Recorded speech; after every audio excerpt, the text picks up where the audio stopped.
Qalblarga nur berar kitob ziyosi.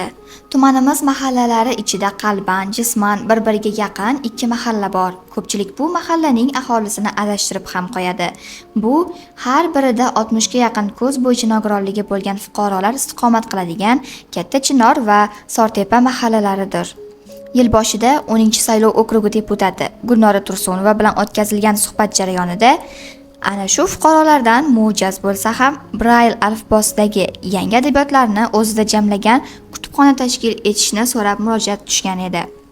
Ushbu murojaat bo'yicha deputat o'z taklifini yuqori turuvchi tashkilotlarga yo'lladi.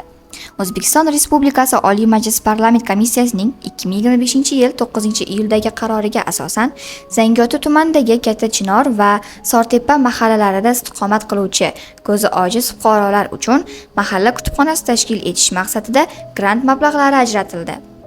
Ijtimoiy ko'mak jamg'armasi xodimlari hamda Toshkent viloyati Novel Writer ijodiy markazi rahbari G'ofur Polatovlarning sa'y-harakatlari natijasida 13-noyabr Butunjahon ko'zi ojizlar kuni munosabati bilan har ikki mahalla binosida ixcham ziyo maskanlari foydalanishga topshirildi.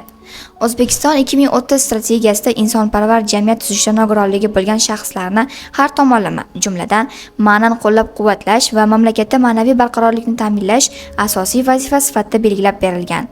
Shunga ko'ra, amalga oshirilgan bu xayrli tadbir ko'plab fuqarolarning ko'nglidagi ish bo'ldi. Har bir maskan uchun ajratilgan xonalar, mebel jihozlari, notebook, konditsioner va zamonaviy ko'rinishdagi kitob javonlari bilan ta'minlandi.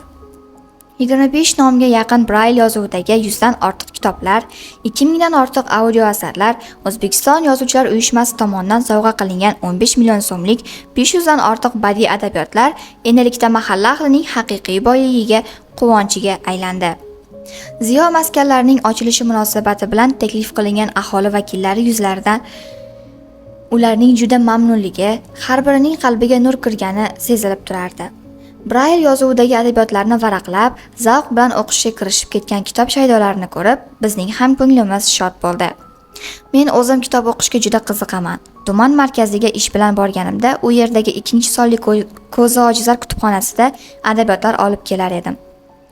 deydi Katta Chinor mahallasida istiqomat qiluvchi birinchi guruh nogironi Feruza Jabborova. Lekin u yerdagi barcha kitoblarni deyarli o'qib bo'lgan edim. O'z mahallamizda shunday kutubxonaning ochilishi, yana kamiga audio asarlarning tinglash imkoni, yangi adabiyotlarning ko'pligi meni juda quvontirdi. Hozirdan barcha kitoblarni o'qigim kelyapti. Tumanimizda nogironligi bo'lgan fuqarolar uchun juda ko'plab imkoniyatlar yaratib berilmoqda. Bugun mahallalarda tashkil etilgan mo'jaz kutubxonalar ham davlatimiz tomonidan, hokimlik tomonidan berilayotgan e'tibor va g'amxo'rlikning bir ko'rinishidir, deydi Zangiota tumani ko'zi ojizlar jamiyati rahbari Yo'ldoshxon Fayziyev. Ko'rinishida nuqsoni bo'lgan fuqarolar uchun tashkil etilgan ushbu tuhfadan ko'nglimiz tog' bo'ldi. Buning uchun barcha mas'ullarga o'z minnatdorchiligimizni bildiramiz. Kimgadir va'da berib, uni bajara olmaslik insonni juda qiyin ahvolga soladi. Lekin kichkina bo'lsa ham aytilgan va'dani amalga oshishgani ko'rish, ko'pchilikning quvonchiga sherik bo'lish, bu juda ham totli tuyg'u, deydi tuman kengashi deputati Tursunova. Qalb ko'zila olamni idrok etayotganlarning hayotlari yanada mazmunli, mo'jazgina kutubxona hamisha gavjum bo'lishini tiladik.